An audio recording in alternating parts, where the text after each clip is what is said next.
सद्गुरु श्री ब्रह्मचैतन्य महाराज गोंदवलेकर यांचं प्रवचन 5 ऑक्टोबर. अभिमानाची पूर्णाहुती हाच खरा यज्ञ.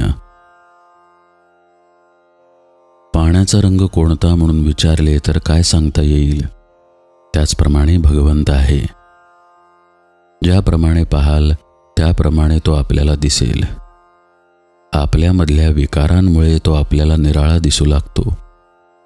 खरोखर भगवंताचे खरे स्वरूप जाणणारे विरळाच. ज्याचे विकार कमी त्याला भगवंताची प्रचिती जास्त.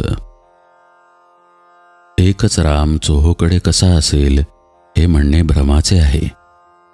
सर्व अवतार एका भगवंताचेच आहेत. नारायण हा लहानपणाचा अवतार आहे, कारण तो सर्वांचा आदी आहे. राम हा तरुणपणाचा अवतार आणि कृष्ण हा म्हातारपणाचा अवतार समजावा. भगवंताला जन्ममरण नाही. तो तर सच्चिदानंद आहे. मग त्याचा जन्म कशाला करायचा असे काही जण विचारतात. एका घरामध्ये बाहेरच्या खोलीत पोरे दंगामस्ती आणि आरडाओरडा करीत होती. आजोबा घरात आहेत हे त्यांना माहीत नव्हते. आपण घरामध्ये आहोत ही जाणीव त्या पोरांना देण्यासाठी खाकरा आला नसताना देखील आजोबा नुसते खाकरले. ते ऐकल्याबरोबर पोरे लगेच गप्प बसली.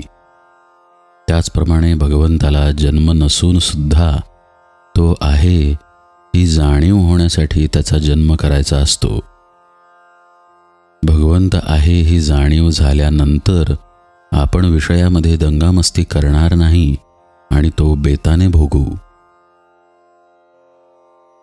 मी जोवर साकारावर प्रेम करतो तोवर भगवंतालाही आकार घेणे प्राप्त आहे. जे वेदांना शक्य झाले नाही, जिथे वेदांनी नेती केले ते परमात्म स्वरूप संतांनी जाणले, म्हणून त्यांनी भगवंताला सगुणात आणले. हा आनंद स्वरूप परमात्मा मिळवण्यासाठी आज आपल्याला सगुणोपासनेची अत्यंत जरुरी आहे. माणसाला जे अत्यंत हितकारी असते ते शांत आणि आनंद स्वरूप असले पाहिजे. सत्य स्वरूपाची प्राप्ती झाल्याशिवाय ते मिळत नाही. म्हणून भगवंताची प्राप्ती करून घ्यावी.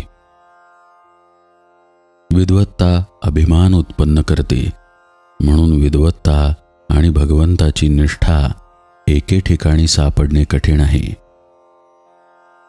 मीपणाची आणि अभिमानाची पूर्णाहुती देणे हाच खरा यज्ञ होय. निर्हेतुक कर्म करण्याने खरी सात्विकता उत्पन्न होईल आणि पुढे पूर्णाहुती दिली जाईल. अशा प्रकारे सर्वस्व अर्पण करणे हेच यज्ञाचे खरे सार होय.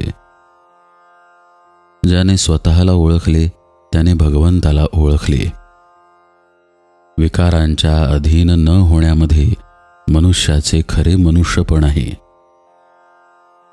भगवंताच्या अधिष्ठानाशिवाय नुसती नीती ही पोरकी असते. ज्यात परमात्म्याचा विसर पडत नाही ती खरी चांगली बुद्धी आणि तो खरा सद्व्यवसाय.